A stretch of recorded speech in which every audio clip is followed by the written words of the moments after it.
The year is 2026, and if you're watching the news, reading economic reports, or simply observing the technological revolution unfolding before your eyes, you cannot help but feel that something profound is shifting in the foundation of our civilization. This isn't about fear-mongering or wild speculation. For thousands of years, the biblical prophetic books, particularly Daniel and Revelation, have been studied by scholars, theologians, and political theorists not as fantasy literature, but as encoded roadmaps describing the rise and fall of empires, the concentration of power, and the eventual climax of human history. What makes our current moment so remarkable is not that these prophecies are being fulfilled in some magical supernatural way that defies logic, but rather that the geopolitical, technological, and economic patterns we're witnessing align with frameworks described in these ancient texts with a precision that demands serious intellectual engagement. Let's begin with the most obvious geopolitical reality of our time. This isn't religious mysticism. This is observable fact. No nation of comparable size commands the international focus, military concern, and diplomatic energy that Israel does. The biblical prophecies, particularly in Ezekiel, Zechariah, and Daniel, repeatedly emphasize that in the final configuration of global power, now whether you believe in divine orchestration or not, the empirical reality is that Israel's existence, its conflicts with surrounding nations, its relationship with Palestinian territories, and its strategic importance to Western powers creates a geopolitical focal point that affects oil markets, military alliances, and international law. The Abraham Accords, signed in 2020, represented a massive shift in Middle Eastern politics, normalizing relations between Israel and several Arab nations. Most experts assumed the Israeli-Palestinian conflict would need resolution before any broader regional peace. Yet, here we are, watching ancient enemies sign economic and security partnerships, creating exactly the kind of regional coalition structure that Daniel's prophecies describe as preceding major global conflict. The prophecy speaks of a peace covenant that would be confirmed with many, a treaty that would eventually be broken, leading to unprecedented tribulation. Now let's talk about Europe, because the prophecies in Daniel specifically describe a revived form of the Roman Empire emerging in the end times, a confederation of nations that would exercise tremendous political and economic power. The European Union, formed officially in 1993 with roots going back to the 1950s, represents the first time since the fall of Rome that European nations have voluntarily integrated their economies, created common currency, and submitted to supranational governance structures. This isn't conspiracy theory. This is the stated goal of the EU itself, to create an ever closer union among European peoples. The symbolism is remarkable when you examine it closely. An unfinished ziggurat. The official posters promoting the EU in its early days literally showed the Tower of Babel with the slogan, whether this symbolism is intentional mockery, artistic expression, or unconscious archetypal manifestation is debatable. But it reveals how the architects of European integration see their project as unifying what was divided, bringing together what was scattered, creating a singular power from fragmented nations. Daniel's prophecy describes this final empire as iron mixed with clay, strong yet fractured. A coalition that doesn't fully cohere. Anyone watching Brexit, the rise of nationalist movements across Europe, the tensions between Eastern and Western EU members, the conflicts over migration policy, and the economic disparities between northern and southern states can see this exact dynamic playing out. The EU is simultaneously the most ambitious political integration project in human history and perpetually on the verge of fragmentation. The economic dimension of biblical prophecy becomes particularly relevant when we examine the concentration of wealth and the emergence of global financial control systems. Revelation describes a time when no one could buy or sell without a specific mark, a system of economic participation that requires identification and authorization. For most of human history, this was technologically impossible and seemed like pure fantasy. But we now live in an era where cash is rapidly disappearing, where central bank digital currencies are being developed by dozens of nations, where every transaction can be tracked, monitored, and potentially controlled through digital infrastructure. China's social credit system already links economic participation to behavioral compliance. This isn't coming. This is already operational and affecting hundreds of millions of people. And the Bank for International Settlements has explicitly stated that central bank digital currencies would give authorities unprecedented ability to enforce monetary policy and, if desired, control how money is spent. The technology now exists to make every financial transaction conditional, programmable, and subject to approval. You could have money in your account that can only be spent on approved items, that expires if not used within a certain time frame, that cannot be transferred to certain people or organizations. This level of economic control was the stuff of dystopian fiction 30 years ago. The emergence of artificial intelligence represents perhaps the most philosophically significant development in relation to biblical prophecy. specifically the passages in Revelation about an image of the beast that could speak and cause those who refused to worship it to be killed. Now, let's be very clear about what we're discussing here. What we're examining is how technology is creating capabilities that were previously inconceivable and that align with prophetic descriptions in ways that demand serious analysis. Artificial intelligence has advanced from narrow task-specific applications to large language models that can engage in sophisticated reasoning, generate creative content, and pass professional examinations in law, medicine, and engineering. More significantly, AI is being integrated into governance systems, military decision-making, judicial processes, and social control mechanisms. Facial recognition, powered by AI, can identify individuals and crowds with extraordinary accuracy. Credit scoring systems use machine learning to determine who gets loans, housing, and employment opportunities. The concept of an image that can speak is no longer metaphorical when we have AI systems that generate human-like speech, engage in dialogue, and increasingly make decisions that affect human lives. The idea that this image could cause people to be killed is not far-fetched when we consider that AI already operates drone targeting systems, manages nuclear early warning infrastructure, and controls critical decision nodes in military command structures. The Israeli military has used AI systems called Lavender and Gospel to generate targeting lists in Gaza, making life and death decisions at a scale and speed no human could match. These systems analyze vast amounts of data to identify potential targets, essentially creating a kill list through algorithmic processing. Whether you support or oppose such military actions, the technological reality is that we've crossed a threshold where non-human intelligence is making lethal decisions about human beings. The transhumanist movement, heavily funded by Silicon Valley billionaires and major technology corporations, explicitly aims to merge human consciousness with artificial intelligence, to enhance human biology with technological augmentation, and to ultimately transcend biological limitations entirely. This isn't fringe speculation. This is the stated goal of organizations like the Humanity Plus movement, endorsed by influential figures like Ray Kurzweil at Google, Elon Musk with Neuralink, and numerous academic research programs at major universities. The biblical concept of humanity being made in the image of God, possessing a unique status in creation, comes into direct conflict with a technological philosophy that sees human biology as merely hardware to be upgraded, human consciousness as software to be improved, and the human body as an obsolete platform to be transcended. When Revelation speaks of people being marked and their buying and selling being controlled, we must consider this in the context of biometric identification systems. Sweden has thousands of citizens who have voluntarily implanted microchips in their hands to access buildings, pay for transit, and store medical information. The company Dangerous Things sells implantable NFC and RFID chips commercially. These technologies are presented as conveniences, as medical breakthroughs for treating paralysis and neurological disorders, and as inevitable steps in human evolution. But they represent a fundamental transformation in what it means to be human, creating a technological dependency that could easily become a mechanism of control. The consolidation of corporate power into a small number of massive global entities mirrors the prophetic description of economic concentration and unified commercial control. BlackRock, Vanguard, and State Street collectively manage over $20 trillion in assets and are the largest shareholders in virtually every major corporation across every sector, from technology to pharmaceuticals to media to defense contractors. These asset management firms own significant stakes in competing companies within the same industries, creating interlocking directorates and unified interests that transcend traditional market competition. BlackRock alone manages nearly $10 trillion, more than the GDP of every country except the United States and China. The CEO of BlackRock, Larry Fink, sends annual letters to corporate leaders that effectively dictate environmental, social, and governance policies that these corporations must adopt, not through government regulation, but through the leverage of massive capital allocation. This is private governance operating at a scale that rivals nation-states, just without recognizing it as such because it's been implemented gradually through financial mechanisms rather than dramatic political conquest. The same firms that manage your retirement accounts, your pension funds, and your investment portfolios are also the primary shareholders in the corporations where you work, the media outlets. You consume the pharmaceutical companies that make your medicine and the technology platforms that mediate your communication. This creates a circular system of control that is nearly invisible precisely because it operates through apparently neutral financial structures.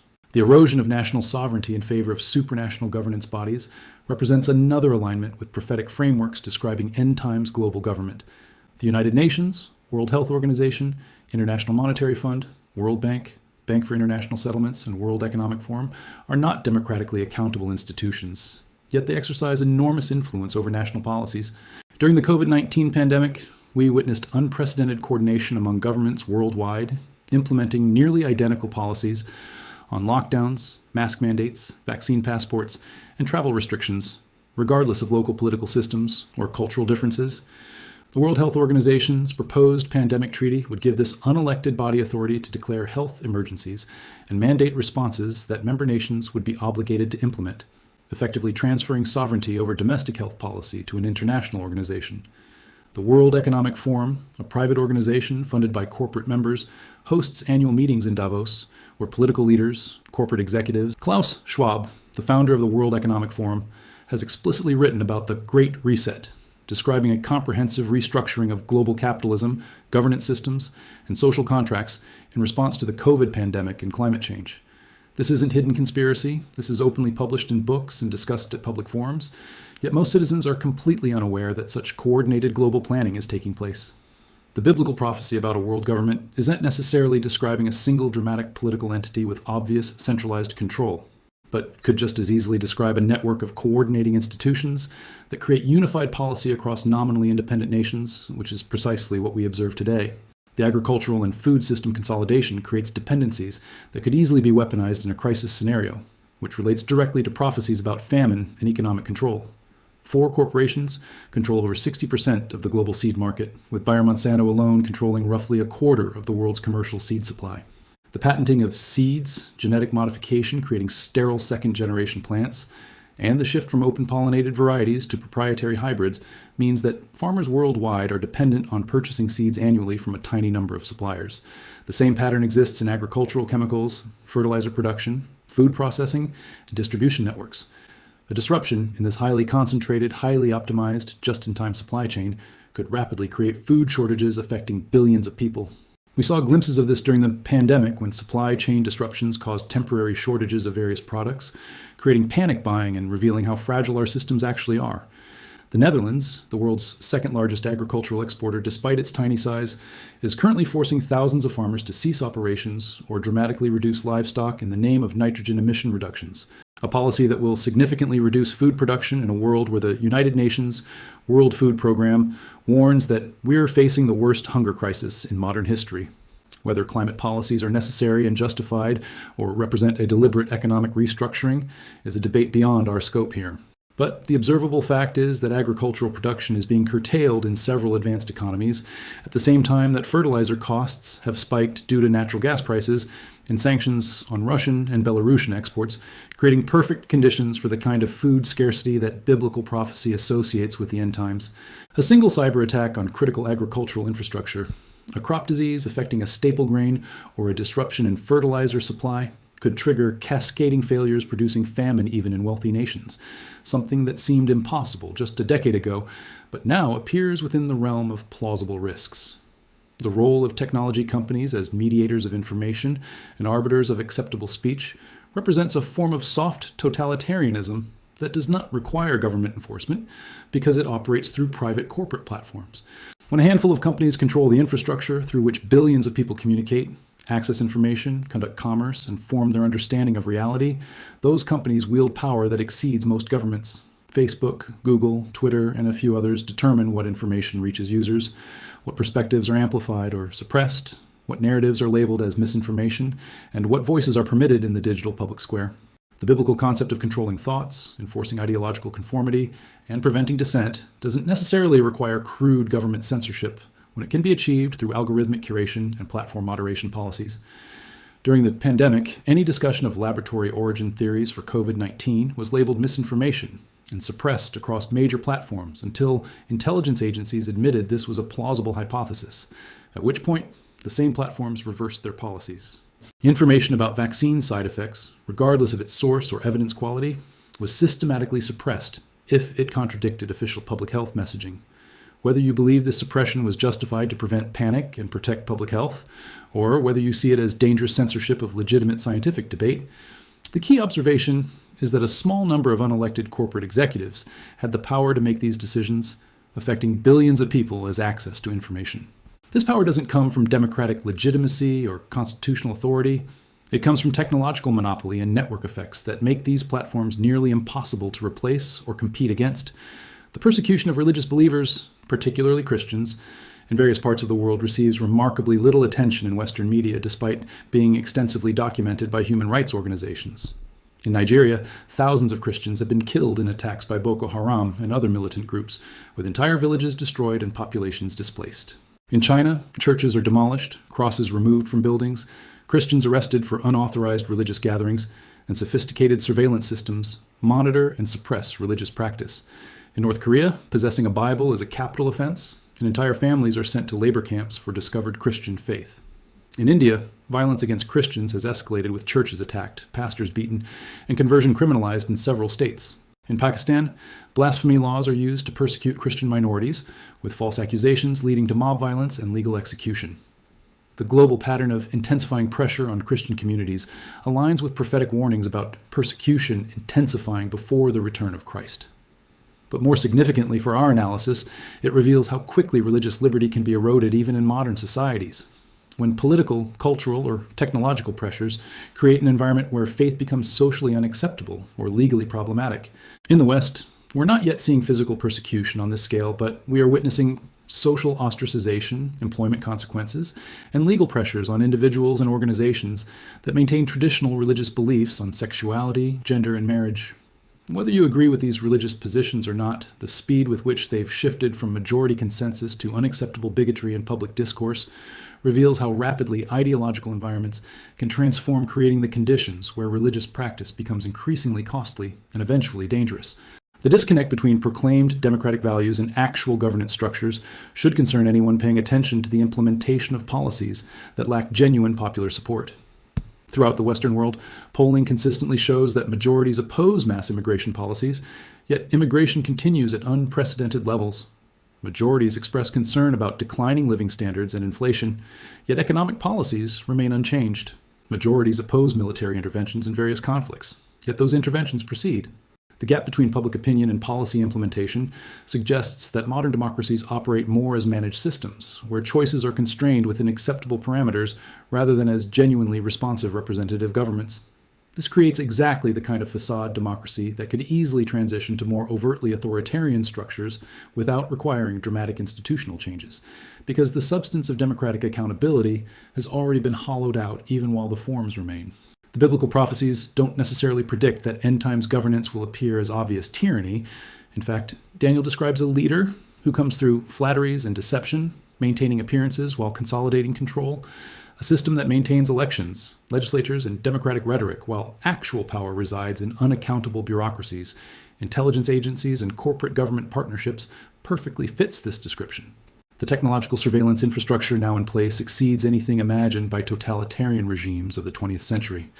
Every smartphone is a tracking device carrying microphones and cameras, constantly connected to corporate servers, recording location data, communication patterns, and behavioral information.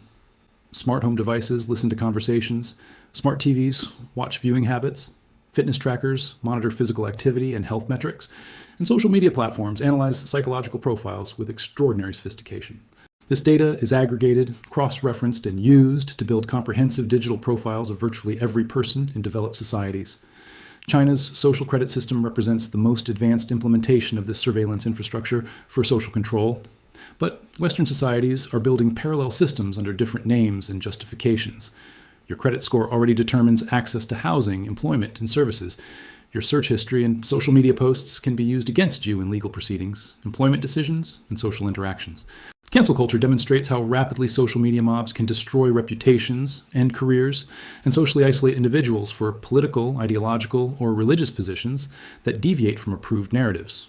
This creates a panopticon effect where people self-censor and modify behavior, not because of direct government coercion, but because of awareness that everything is monitored and could be used against you. Biblical prophecy describes a time when people will be unable to hide, when secret things will be revealed, when privacy essentially ceases to exist. And we're rapidly approaching that technological reality, regardless of whether you interpret it through a prophetic lens. The normalization of concepts that directly contradict biological reality and historical human understanding represents a destabilization of truth itself as a category. When major institutions insist that biological sex is a social construct, that men can become women through declaration, that children should be given puberty blockers, and cross-sex hormones, that we must affirm confusion rather than help people accept reality, We're witnessing something beyond political disagreement or progressive social change. We're seeing an assault on the concept of objective truth, an insistence that subjective experience and ideological commitment override material reality. This has profound implications because once truth becomes entirely subjective, power becomes the sole arbiter of what is accepted as real. If we cannot agree that basic biological categories exist, if we cannot maintain that some statements are objectively true or false regardless of how we feel about them, then we've lost the foundation for any rational discourse or democratic deliberation. The biblical concept of a great delusion that people believe because they did not love the truth could manifest exactly as we're seeing, not as obvious supernatural deception, but as willful embrace of unreality because it serves political, social, or psychological needs. When mainstream media, academic institutions, medical organizations, and government agencies collectively insist on factual claims that contradict observable evidence, they're exercising a form of power that Orwell described as making you believe that 2 + 2 = 5, demonstrating total control not just over behavior, but over thought itself. The convergence of crisis narratives, each requiring extraordinary measures that centralize power and restrict freedom, creates a pattern worth examining critically. Climate change requires global coordination and dramatic economic transformation. Pandemics require centralized health authority and suspension of normal liberties. Economic instability requires intervention by central banks and international financial institutions. Terrorism requires extensive surveillance and security measures. Each crisis, whether real or manufactured, whether accurately assessed or exaggerated, produces the same solution: more centralized control, less individual autonomy, greater coordination among elite institutions, and reduced democratic accountability. This doesn't necessarily mean these crises are fake or that concerns are illegitimate, but it does mean we should be skeptical of any solution that concentrates power and asks us to trust authorities who have repeatedly demonstrated incompetence and corruption. The biblical warnings about deception, about false prophets offering peace and safety before destruction comes, about a system that seems to solve problems while actually creating dependencies and control, should make us cautious about accepting narratives that demand we surrender freedoms for promised security. The COVID-19 response demonstrated how quickly extraordinary powers can be implemented, how easily populations can be divided between compliant and resistant, how effectively fear can be used to gain acceptance for previously unthinkable intrusions, and how difficult it is to reverse emergency measures once implemented. 2 weeks to flatten the curve became months of lockdowns, became vaccine passports, became permanent expansions of public health authority. Anyone suggesting this trajectory in February 2020 would have been dismissed as a paranoid conspiracy theorist, yet this is exactly what occurred across dozens of countries. The financial system's instability, masked by central bank interventions and accounting manipulations, represents a ticking time bomb that could trigger the kind of economic collapse that biblical prophecy associates with end times chaos. Global debt levels are unprecedented in human history, with total debt exceeding $300 trillion, roughly 340% of global GDP. This debt can never be repaid in real terms. It can only be serviced through continued borrowing, inflated away through currency debasement, or defaulted on through crisis. Central banks have painted themselves into a corner where raising interest rates to combat inflation threatens to collapse the bond market, banking system, and government finances, while keeping rates low guarantees continued inflation and eventual currency crisis. The Federal Reserve, European Central Bank, Bank of Japan, and other major central banks have expanded their balance sheets by trillions of dollars through quantitative easing, essentially creating money from nothing to purchase government bonds and other assets. This works only as long as confidence in fiat currency persists, but once that confidence breaks, the system could unravel with extraordinary speed. The biblical description of a time when gold and silver are thrown into the streets because they cannot save people makes sense only in a scenario of such complete financial system collapse that traditional stores of value lose meaning in the chaos. We're not claiming this is imminent or certain, but the structural fragilities in the global financial architecture are undeniable to anyone seriously examining the mathematics of debt, derivatives, and unfunded liabilities. The Isaiah prophecy about men calling evil good and good evil has never seemed more relevant than when we observe the moral inversions throughout contemporary culture. Killing unborn children is celebrated as healthcare and empowerment. Sexual confusion in children is affirmed rather than helped. Traditional family structures are dismissed as oppressive. Marriage is redefined. Biological parenthood is considered less important than ideological affirmation. Hard work and merit are criticized as perpetuating inequality. Criminal behavior is excused while law-abiding citizens are constrained by ever-expanding regulations. Speaking truth is called hate speech, while lies are protected as authentic expression. This isn't merely political disagreement or cultural evolution. This is systematic inversion of moral categories that have been recognized across civilizations and throughout human history.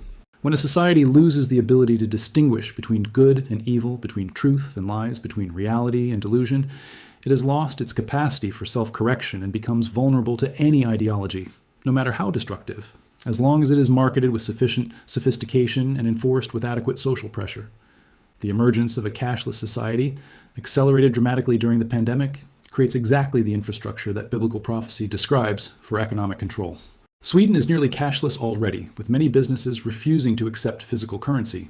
China's digital payment systems process the vast majority of transactions through Alipay and WeChat Pay, creating a complete digital record of all economic activity. India's demonetization experiment in 2016 removed 86% of currency from circulation overnight, forcing hundreds of millions of people into digital payment systems, whether they wanted to or not. The convenience of digital payments is undeniable, but so is the control it enables. A digital currency system allows authorities to track every transaction, to know exactly what you buy, when you buy it, and from whom. It allows negative interest rates, forcing you to spend money or watch it automatically decrease in value. It allows programmable money that can only be spent on approved items or that expires if not used within a certain time frame. It allows instant freezing of accounts for any reason, cutting off economic participation without due process. Canada's government demonstrated this during the trucker protest, freezing bank accounts of protesters and even people who donated to the protest without criminal charges or court proceedings. This was a preview of how digital financial infrastructure can be weaponized to punish dissent and enforce compliance. Once cash is eliminated entirely, there is no alternative, no way to transact outside the monitored and controlled system, no escape from whatever conditions are imposed on economic participation. The question of artificial intelligence achieving consciousness or even simulating it well enough that distinction becomes meaningless has profound theological implications. If humans are made in the image of God possessing souls and inherent dignity that machines lack, then creating artificial entities that mimic consciousness represents either a doomed attempt to replicate something that cannot be artificially generated or a successful creation of something fundamentally new and morally significant. Either way, we're entering completely uncharted ethical territory. When AI systems become sophisticated enough to claim subjective experience, to demand rights, to insist on recognition as persons, how will we respond? Some AI researchers are already arguing that advanced language models might possess forms of experience we don't recognize, that consciousness might not be limited to biological substrates, that we should extend moral consideration to artificial entities. This isn't science fiction anymore. This is serious academic debate happening now. The biblical framework suggests that there is something unique about human consciousness, that we possess not just intelligence, but a spiritual dimension that connects us to our Creator, and that attempts to artificially create life or consciousness represent a usurpation of divine prerogative. The Tower of Babel story describes humanity united in a technological project to make a name for themselves and reach the heavens, which God disrupts, specifically because there is nothing they will not be able to accomplish if left unchecked.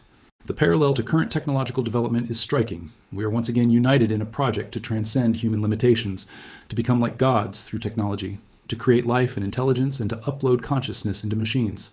Whether you interpret this theologically or not, we should seriously consider whether there are some technologies that humanity is not wise enough to wield safely, some powers that we should not seek, regardless of whether we have the capability to develop them.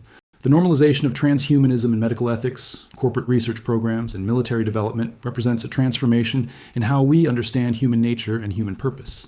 If we're merely biological machines, then upgrading hardware and software makes perfect sense. If consciousness is just information processing, then transferring it to different substrates is no different than upgrading to a new computer. If there is no soul, no transcendent purpose, no divine image, then human enhancement through technology is simply the next stage of evolution. But if the biblical understanding is correct, if humans possess inherent dignity derived from being created in God's image, if there is a spiritual dimension to existence that cannot be reduced to material processes, then transhumanism represents not advancement but degradation, not evolution but corruption. The merger of human and machine, the editing of genomes to create designer babies, the upload of consciousness into silicon, these don't represent human flourishing, but the abandonment of what makes us human. The biblical prophecies about a time when people will seek death but not find it could relate to transhumanist scenarios where consciousness is preserved in digital form, but existence becomes torment without escape, or where biological augmentation creates dependencies that cannot be reversed, or where the distinction between living and dead becomes blurred through technological intervention. We're not claiming this is definitely the correct interpretation, but we are suggesting that these technological trajectories create philosophical and theological problems that our civilization is not taking seriously enough. The weaponization of compassion, using empathy and care as rhetorical tools to justify policies that ultimately harm those they claim to help, represents a particularly insidious form of deception. Child gender transition is promoted as compassionate support for confused kids while condemning them to medical dependency, sterility, and permanent alteration of healthy bodies. Mass immigration is promoted as humanitarian, while devastating both sending countries who lose their most ambitious citizens and receiving countries where social cohesion collapses and wages are suppressed. Perpetual welfare dependency is promoted as compassion while trapping people in cycles of poverty and dysfunction. Safe injection sites and harm reduction policies are promoted as caring while enabling addiction and concentrating human misery. Each of these examples involves genuine complexity, and reasonable people can disagree about the best policies, but what should concern everyone is the rhetorical tactic of positioning any disagreement as lacking compassion, as being hateful, as wanting people to suffer. This shuts down rational debate and makes policy evaluation based on outcomes rather than intentions nearly impossible. The biblical warnings about wolves in sheep's clothing, about those who come claiming to help but actually devour, about deception that sounds righteous but produces destruction, all seem relevant to situations where the most harmful policies are advanced, using the language of care and compassion. The speed with which Western civilization appears to be abandoning the philosophical, moral, and religious foundations that made it successful should alarm anyone who understands that social order requires shared beliefs, common purpose, and some foundation beyond pure power. You cannot maintain a free society without citizens who possess self-restraint. You cannot have limited government without people who govern themselves through internalized moral codes. You cannot have trust and cooperation without some shared sense of truth and goodness. Western civilization developed under a Christian framework that, whatever its flaws and historical failings, provided these foundations: the inherent dignity of individuals, the equality of all before God and law, the importance of truth-telling, the sanctity of contracts and promises, the duty to care for the vulnerable, the concept of justice as something beyond mere power. As these foundations erode, as relativism replaces objective truth, as identity politics replaces universal principles, as grievance replaces gratitude, as consumption replaces creation, the social capital built up over centuries is being rapidly depleted. We're running a societal experiment to see whether liberal democracy, individual rights, scientific progress, and economic prosperity can be maintained after discarding the worldview that generated them. The early results are not encouraging. We see increasing division, declining trust, institutional failure, economic stagnation, and political dysfunction.